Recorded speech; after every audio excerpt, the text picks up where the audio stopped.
Mənə çatmır o deyirlər, ata başa tacmış, hər dərdə əlacmış. Məsəl üçün, nə bilim, hər bir övlada şərəf şöhrət ilə şan atadır. Belə deyirlər o ki, bu şeirlər. Mən hələ bir dəfə ata haqqında muğam oxuduğum yadıma gəlmir, çünki mənə çatmır, oxuyuram.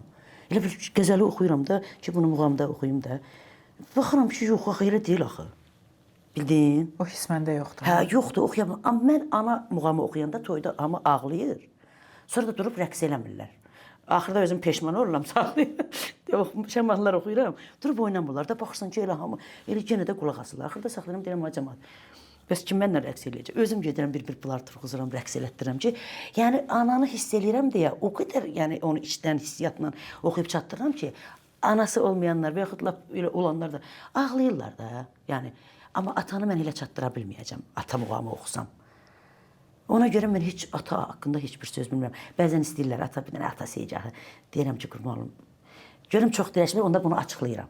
Məndə yoxdur. Görəndə ki, belə də şey eləmirlər, çox da üstümə düşmürlər, onda mən ötürürəm yanımdakı oğlan oxuyana. Kimdisə oxuyan, deyirəm, sən ata haqda oxu. Mən də ana haqda oxuyum. İkimiz də bir muğam oxuyaq.